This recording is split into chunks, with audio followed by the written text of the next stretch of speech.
Hi, my name is Judie VanKooiman, and you're watching Life Issues. September show is Andrew Biggio, honoring our veterans. Welcome, Andy.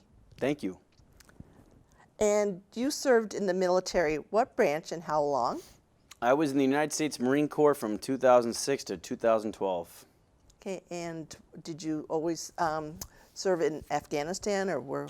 I served in Iraq in 2008 and Afghanistan in 2011, and then elsewhere throughout the country, stateside. Okay, and what is your professional background? My professional background now is I serve as a police officer with the town of Winthrop, and I became a sworn officer probably in 2015 and pursued my master's degree in Homeland Security afterwards, so that's my full-time job. Very good. That takes a lot of time. Yep, I love it. It sure does. But That's good. That's good. You have to love your job, especially something like this. Mm-hmm. And that's very important too. Thank you for your service all the way around. Thank you. Okay. And why did you want to write the book, The Rifle?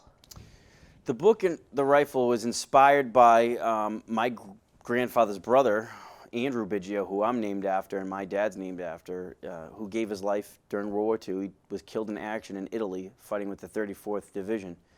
And he had written a bunch of letters home that I came across that my grandparents had saved about his whole war experience, but primarily how much he enjoyed the M1 rifle. So the M1 Grand rifle was the standard rifle of that time. This is what we threw in the hands of every kid who enlisted in our armed services at that time.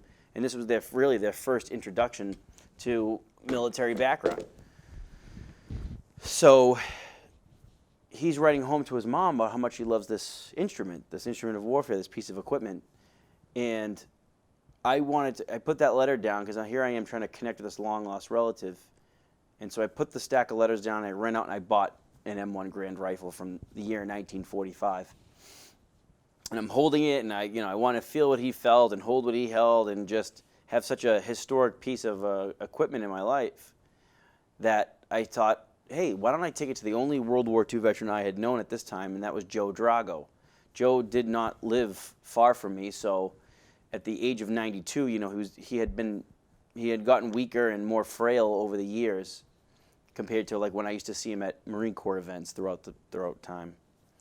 And so Joe answered the door, and he sits back in his recliner, and he's, hunched over. But when I put this rifle into his hands, it was like he was a kid again. He turned into a 19-year-old Marine who fought in the Battle of Okinawa. He puts it into his shoulder. He's swinging around, smiling from ear to ear, and he starts going on for hours about the Battle of Okinawa. I sit there, I recorded the whole conversation, and then I asked him to, as you can see, there's names all over this rifle. He was the first signature. I asked him to sign his name on the rifle because I always wanted to remember this moment.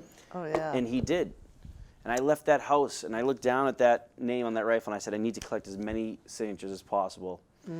I must have been about 30 signatures in when it dawned on me I should be writing a book about this experience, about me running around with this race against time to meet America's last World War II veterans, because they were dying, and they still are, at almost 1,000 a day, according to the VA. There's about 300,000 World War II veterans left of the once 16 million. So Joe was the first one. I was about 30 signatures into it, and I said, I should be documenting this a little bit better, and it spawned the book, The Rifle. Okay, so that's how you got the name? That's how it is, yeah. Yeah. And where did you find the rifle at? The rifle was purchased through a gun dealer out in Arizona. It was shipped to me, and so, yeah. Okay. Yep. So They're hard. M1 Grand, World War II era M1 Grands are hard to come by, so I was lucky to get one. Very good. That's awesome. And did all the veterans that are in your book sign the rifle? That's right. So now I have about over 200 names on the rifle, Wow. and they're all either they hold a chapter in my book or they're mentioned at the end of who they are, what unit they served with, and how awesome it was to meet them. And were they just all World War II veterans? All World War II, yep. Okay. And was there one story that really touched your heart? So I had to pick 19 stories for the book. So every one of those stories touched my heart. But I think it was probably the men that had the odds stacked against them. I wrote stories about the Japanese Americans who at first weren't even allowed to serve in the U.S. Army. but overcame that and fought and became the most highly decorated infantry regiment of all time. So the story of Lawson Sakai is one that touched my heart deeply. He earned 3 Purple Hearts and 2 Bronze Stars during the war, and he went from being denied to join the military to put in an all-Japanese American unit that fought in Italy during World War II and became one of the most highly decorated infantry regiments of all time. They were such great fighters, and they proved the world wrong that they would side with the Japanese army during World War II. Instead, they stayed loyal to their American flag and loyal to the uniform and did an exceptional job in Italy and in France. Okay. And would you like to see the book mentioned in future history books for the kids? Absolutely. I've already had history teachers tell me that they've ordered copies for their classes and have made it some required reading, and how phenomenal. And I've been invited to speak all over the country and the world. Awesome. That's Thank you. great. Congratulations. Yeah, because I've seen some of your posts that said that you just shipped books, or the books got shipped to another country here and there, and so that's great that this is going to be so important. And where can the book? Where can people find the book? The book, The Rifle, is available at major bookstores, Barnes & Noble, Books A Million, or if you have Amazon, you can order it right on Amazon and it'll be delivered to your house the next day. Okay, that's great. And there's a book signing coming up. Can you please tell us more about that? Yeah, I'm going to be having a book signing with probably about 5 or 6 World War II veterans. It's going to be Saturday, September 18th at the Courtyard Marriott in East Boston, the one right on McCullen Highway. You can bring your copy of The Rifle. They have it signed by me and the World War II veterans, or I'll also have copies of the books there too as well. Because I heard that your first book signing was a huge success. It was. It was over 1,000 people. It was outstanding. Unfortunately, I think COVID restrictions are coming back, so we're not going to be able to hold an event like that again. Yeah. So it'll be a smaller one, but it'll be more personable too, Yeah. right here locally. Yeah, that's a good thing. Yeah, your family must be so proud of you. Yeah, I think my mother is for sure, yeah. Yeah, that's nice. And you started a nonprofit, They Fought, We Ride. Why did you want to start this? I think about 10 years ago, I got back, no, what am I saying? I think it was about 12 years ago. I started to meet some severely wounded veterans who had served in Iraq and Afghanistan, and found out the struggles that they needed to battle the Veterans Administration or, any other type of bureaucracy that they could not get right away instant help. So I started to hold a motorcycle charity ride to raise funds for some of these guys and girls coming back traumatically wounded. And it worked out well, and now 11 years later, I'm a 501c3 official nonprofit. We do motorcycle rides every year called the Boston's Wounded Vet Run, which helps veterans with transportation needs, recreational needs, financial help, and housing modifications. We do a little bit of everything instantly. We have to choose different veterans every year to honor. It's not my full-time job, and neither I or any of my staff collect any type of salaries. That's great. That's awesome. And what is the vision and mission of this organization? Yeah, the mission is just that, anyone that served in this, we used to really stay kind of narrowed into post 9/11 veterans, but we've been helping Vietnam veterans and World War II veterans who come into like, oh, I need a chairlift, I need a new oxygen tank, I need a hole repaired in my roof. We happen to be that kind of instant emergency funds for those kinds of veterans too. Okay, awesome. And why did you want to do this bike ride for the fundraiser? I just feel like that the veterans are the bread and butter of this country. We ask them to go to foreign battlefields and fight and serve, and for good reason, and that when they come home tragically wounded, I feel like they need everybody possible to pat them on the back and to be there for them, regardless of their political affiliation or what they believe in the conflict they served in. Okay, very good. And can you please tell us what it's like on the day of the ride and what takes place? The Boston's Wounded Vet Run, which this year it's September 19th. We start off at Boston Harley-Davidson. Whether you ride a motorcycle or not, you can come down, make a donation, enjoy the atmosphere. And thousands of motorcycles show up and they stage and they get ready to ride for these specific wounded veterans. They're we're doing a 30-mile route around Malden, Everett, Revere, Saugus, Wakefield, Melrose, Lynn, East Boston, and back to Malden. And we're riding for a cause. We're riding for those 5 honorees this year. We have a Navy SEAL, a couple of soldiers, and a U.S. Marine who are severely wounded overseas, and we're riding to raise money for them. And so it's a big patriotic event, and the people, gather on the streets and wave American flags, and it's pretty nice. So. Yeah. Do they have to sign up ahead of time? They don't have to sign up ahead of time, but they can just come down to Boston Harley and register there. We'd love to have them. The day of? Yep. Okay, awesome.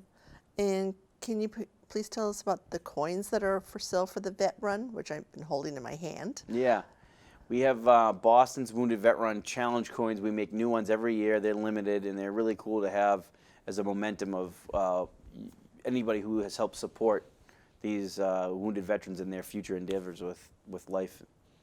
And how can someone get one of these coins? Well, they can come to the police station and ask me for one, or they can go to theyfoughtweride.com, and we'll mail one right to your house. Theyfoughtweride.com. Well, it's going to be an honor to have this No, coin. thank you. Thank you. Start your collection. Yes. And if anyone would like to volunteer at the vet run, how would they go about doing that?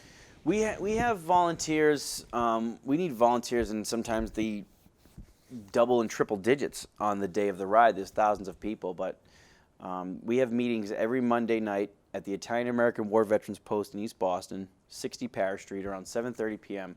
Anyone that wants to walk in the door, introduce themselves, they can happily attend my meetings and figure out how they can help. Okay, that's great. And if someone would like to donate, how would they go about doing that? Theyfoughtweride.com. Okay. And at this taping, something very important, very serious has been going on in Afghanistan. Would you like to express your feelings? And Yeah, it's very sad that the conflict in Afghanistan is ending the way it is.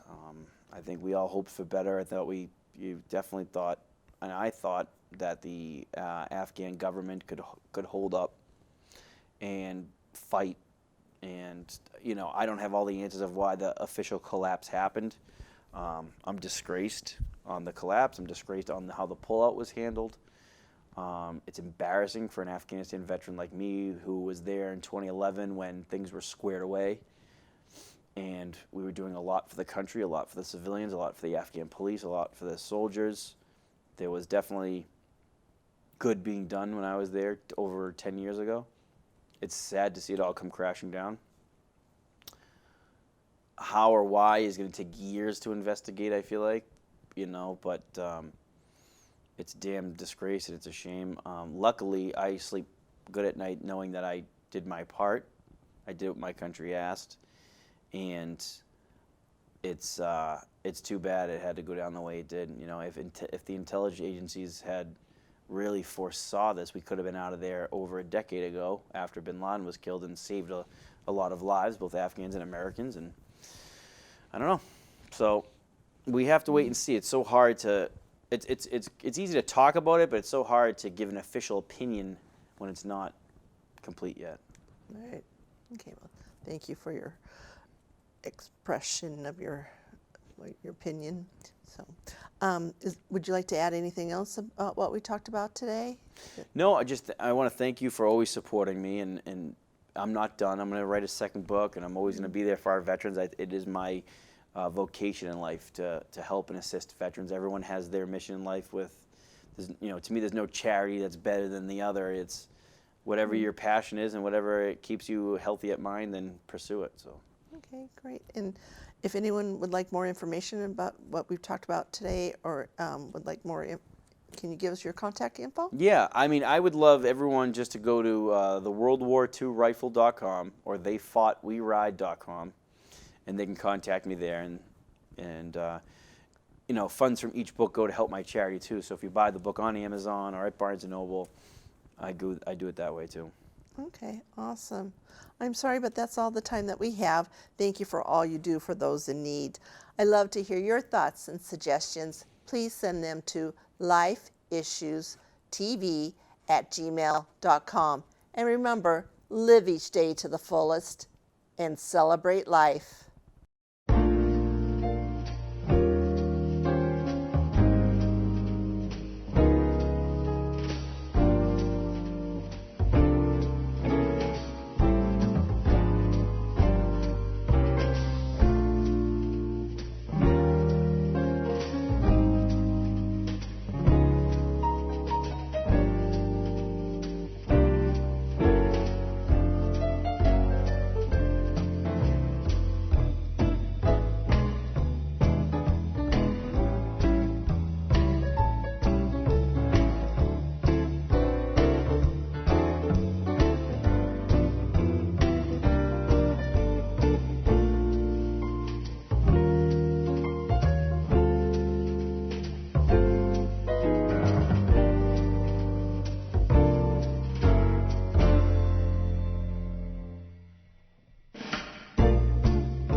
Well, we were in combat order, going into a village, small town. Uh, when the lead tank in we had 2 tanks, 2 half tracks, 4 tanks, 4 half tracks or so. I mean, that kind of a thing. And the lead tank got hit a mine, had some of its track blown away, and so we were stuck. And we knew immediately, we have had a lot of experience by this time, that the Germans were counting on this and had the areas zeroed in with the 88s around. And what they would hope to do is then cut us off at the back so we couldn't retreat. And then it'd be like sitting ducks, they'd pick us off. But the colonel also knew this. He was a bright guy. I liked him. Said, let's get out of here. He looked at the maps and saw that there was a meadow around the corner where we got all the vehicles out before the 88s started coming in. And then the order went to us, the infantry, to get out of the half tracks and take the town as infantry, and then they can move in with the equipment we take over. So that's what we did. We started through the woods. There was woods surrounding the town, except for this open meadow. And we moved out of the meadow through the woods, and we have a lot of snipers and really local people. It was Wehrmacht in part, probably, and SS in part, but there were all sorts of people out ready to shoot. And we were doing our usual thing of just laying out massive power power. And we hadn't counted on the kind of resistance we were finding, so we ran out of ammunition, and they sent me back to the tanks and the half-tracks to pick up ammunition for my squad. And so I went back, and nobody was around. It was strange to walk in the meadow, and the tanks were all buttoned down, and the half-tracks, nobody was showing above the sides, the armored sides. And they said, "Hey man, get out of here because there's snipers there." And I said, I can't. I've got to get some bandoliers. Just throw them out. I'll keep walking, because I knew that was the best defense I had, was just to keep walking, and I'd go around and pick them up as I could. And I picked up about 10 or 12 I couldn't carry anymore, and got back to the edge of the woods, and that's when I saw that one of the sniper bullets had actually grazed the front of my rifle, which I had hanging out over my arm. And I was going through the woods, and I heard somebody say, "Help! I mean, here." That's how here. And so I thought it was a GI, because here is, in German and English, it sounds the same. And it was a young German with his stomach blown open. It looks like he'd been hit with a 50 caliber, but I was surprised at the extent of the wound anyway. He wanted me, his rifle was there, but he wanted me to shoot him. And I was as close as I am to you. And we were looking into each other's eyes. There was this other blue-eyed kid who was about 18 or 19 too. And I had enough German in high school to know exactly what he wanted me to do. And I pretended I didn't understand him, and I kicked the rifle away into the woods, his rifle. and went on, and it's been a scene that's haunted me ever since. I think if I had been older, and I don't know if I'd seen more. This was pretty late in the game. I could have pulled that trigger and ended it for him. I would do that. But I got back to my squad because I knew they were anxious for the ammunition, and then we went down and took it. But that's the first time I had physical evidence that a bullet had come that close to me. I've heard them snap, when a bullet comes over your head, there's a snap to it, it's a crack. And I learned to identify that. What village were you in? Do you remember what city you were near? No, I could try to find that out.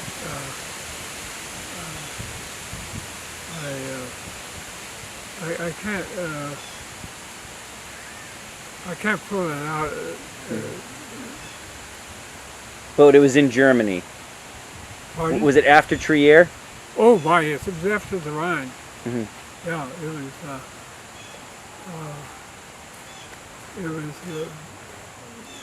was towards, I suppose, it must have been mid-April somewhere. So, you're in LCIs, and then did you have to wait for your guns to be delivered to the beach? No, the guns were with us. Okay. Yeah. Yep. So, the first thing you did when you went into a position was dig a gun pit. That was the most important thing, to get your gun ready to fire. After you got your gun ready to fire, then you would dig a foxhole. But the gun, that came first. We were at Anzio for a couple of months, and the Germans had direct observation on us, and they used to shell the hell out of us. And we had a stream we dug in at a railroad track. We dug our foxholes into the railroad. The track was raised, and so we had some protection by the bed of the train. We dug our foxholes into it. And where our position was, about 50 yards, there was a stream, and we used to go to the stream to take a bath. And whenever we went in there in the daytime to take a bath, the Germans would spot us, and they'd start shooting at us, and we'd have to run like hell naked to our foxholes to escape their fire.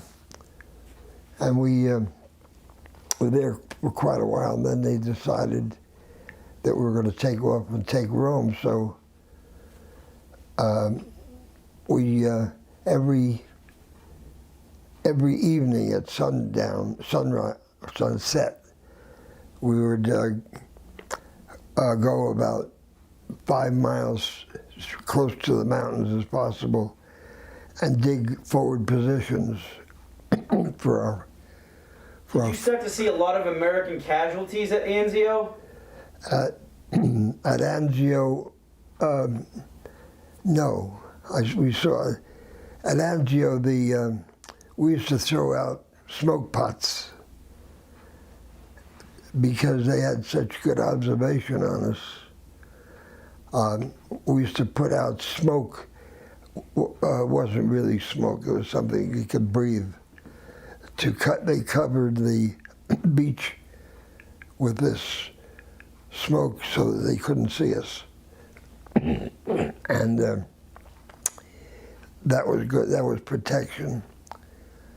But there was one thing I forgot to tell you about casino. We were. Remember, you're covering your microphone. Oh, my.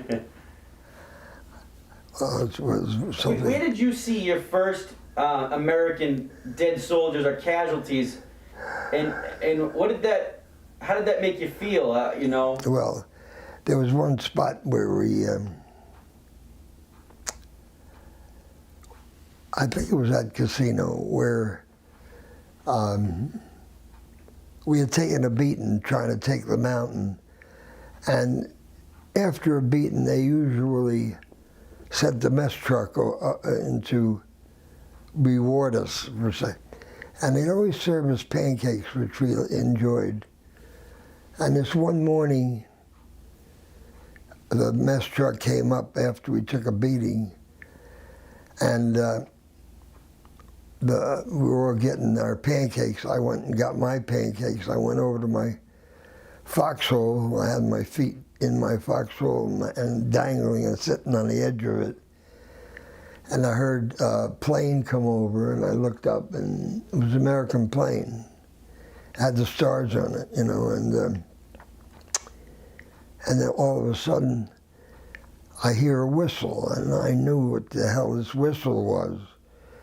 So I just dropped into my foxhole, and it was a bomb, and they hit the mess truck, and they killed at least 25 guys.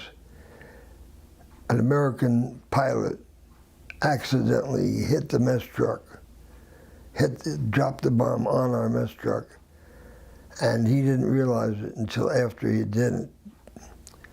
And he killed more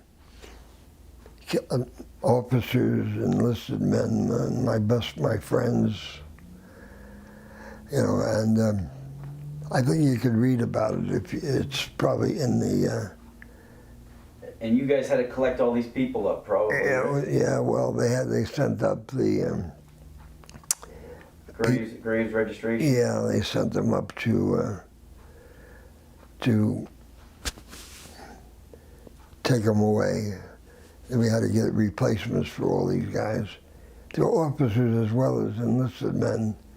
Some of my best friends, you know, guys that, you know, you got to be friendly with. Like, one of my buddies was a guy named Baker, and he was killed there, and there were a lot of other guys that were killed there. So that was one of the tragedies. Here's my, this is my, you see that? Yep. You see the dog tags there? Yes, sir. You noticed them already, huh? I already took a picture of it. Did you? So,